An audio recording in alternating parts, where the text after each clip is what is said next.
All right, well, hopefully this will be the last video with parallel plate type stuff for you guys. I'm going to show you one last little couple sets of little tiny little things here with parallel plates are kind of neat. Here we've got a parallel plate, so we've got a proton, electron inside of them. The proton goes towards the right with the field. The electron would go against the field towards the left. And let's say there is 1 volt of potential difference between the plates. So not very much, just a little bit.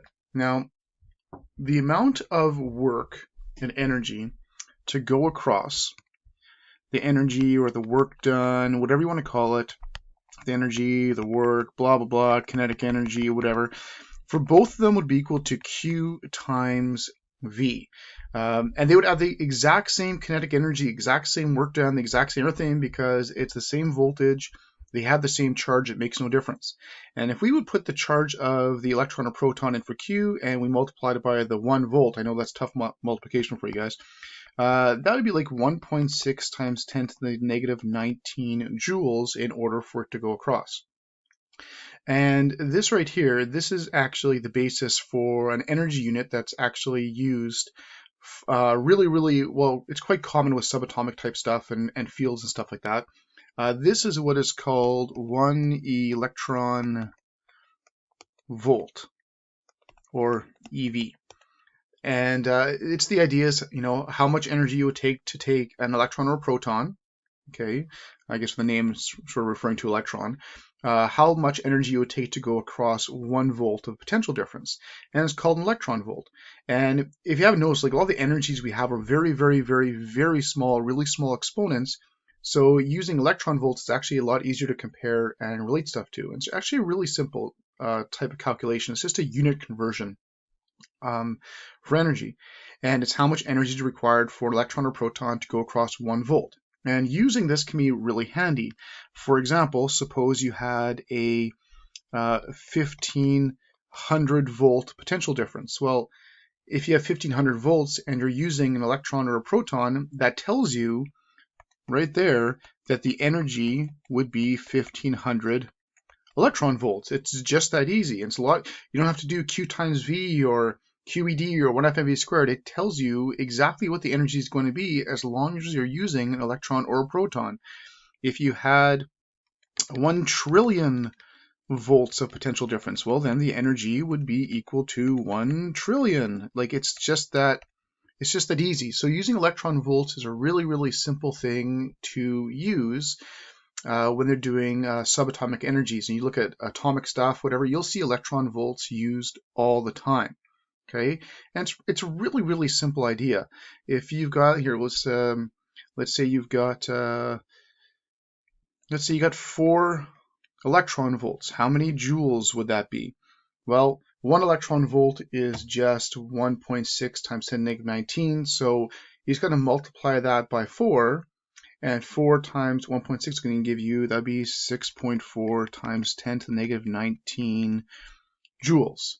And the exact same thing can be done if going back and forth. If you've got the number of joules, suppose you've got 7.2 times 10 to the negative 12 joules, and you want that in electron volts. So you just take the 7.2 to the power of negative 12, and you divide that by basically the charge in electron or proton, or 1.6 negative 19 joules per electron volt. Divide the two out, and you will get about 4.5 times 10 to the 7 electron volts. And it's really, really common to use prefixes with electron volts.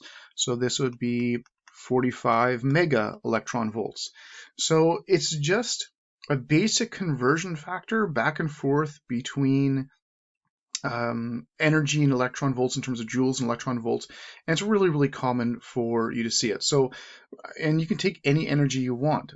Suppose there's just a proton. So here's my little proton. Okay, my proton's flying at 3.4 times 10 to the 7 meters per second, and I want to know its kinetic energy in electron volts. Well, just find its kinetic energy the same old way you've done before, do the 1/2 mv squared, and calculate the kinetic energy. and we get about 9.65 times 10 to the negative 13 joules.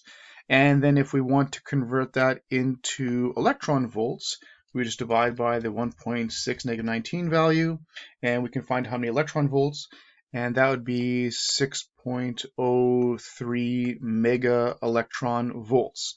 So really, between joules and electron volts, it's more of like an accessory calculation for you guys. If you get your answer in joules, you can change it back to electron volts, or you got information electron volts, go back to joules. All your formulas use joules, so it's really a conversion at the beginning of the question to get into joules, or maybe a conversion at the end of the question to put into electron volts, and that's about it. But it's a really simple idea, really simple calculation, and you'll see the electron volts a lot in chemistry and physics when you're dealing with subatomic stuff and atoms. It's actually, it's all over the place. So that's the basic idea behind electron volts, and converting back and forth is relatively simple. And again, it's all about, protons, electrons flying across 1 volt. That's where the idea came from, and it works really simple. Okay. Okay, well now let me show you one other little thing that I think is pretty cool about this type of stuff. And here we've got a parallel plates, obviously. You got the positive plate, and you got the negative plate, and inside here we're going to put a Q, and the Q is going to go flying across, blah, blah, blah. Now, when the Q actually flies across, of course, there's energy involved, and that can be Q times V, which could turn into like 1/2 mv squared, blah, blah, blah. We've done this type of thing before. And just by doing that's kind of cool, because you can actually see that how fast the actual charge will end up going depends on the Q value as well as the voltage. It has nothing to do with how far it actually goes, because if these plates are hooked up to 100 volts, the charge doesn't change. It then dictates how fast it's going.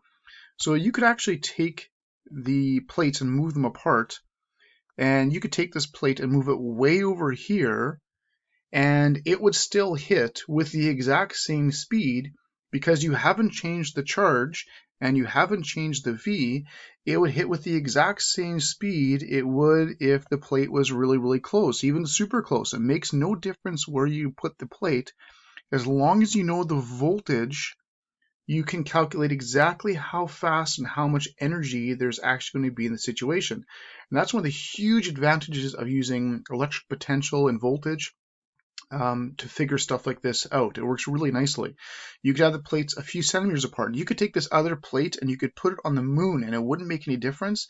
That charge is going to hit with the exact same speed.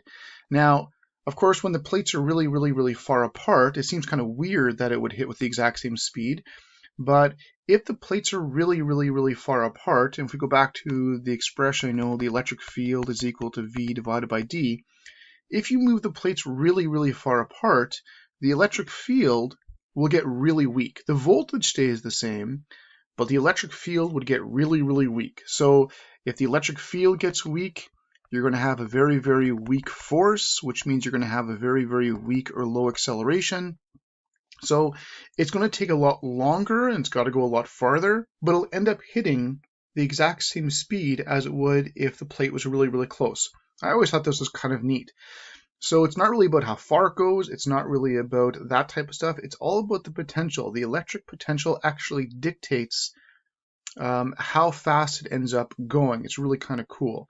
So that's one of my other favorite things about this type of stuff is it's all about the potential, and having that voltage is really, really handy. I love the QV equals 1/2 mv squared type connection to calculate how fast charges are going. I think it works really, really well. But that's just one of my other favorite things about it. And that's why I love electronic stuff, and whether it's in computers or on even just on a battery or cell, the plug, that's why voltage is one of the most common measurements to get in anything electronic, because the voltage dictates pretty much everything. Regardless of the length of the pathway, it dictates pretty much everything that goes on inside the circuit and how much energy the charges actually have to work with. So let's see if we can apply a couple of these ideas, sort of link things together a little bit to show how it works. Let's get rid of this Q value in here, that type of thing. Let's move this back over here. All right. Okay. So let's just make something up here. Let's use an electron. electron goes flying across. Of course, it will go to the left. It flies across and it hits the other side. And let's say it hits with 148 electron volts of kinetic energy. And I want to know how fast was it going? So how fast is it going when it hits on this side, and what is the potential difference between the plates? Now, this is relatively simple, no big deal. And now just keep in mind, it's kind of like we were talking before, we don't need a D for anything because the distance has absolutely nothing to do with this. If I wanted the electric field, I need to know the distance, but I'm not interested in the electric field. I'm just trying to find out what the speed was and the voltage that was used to actually do this. Now, I can use a lot of this idea right here. Now, first things first, I've got electron volts, so I'm going to change that electron volts into joules. That's the first thing I'm going to do.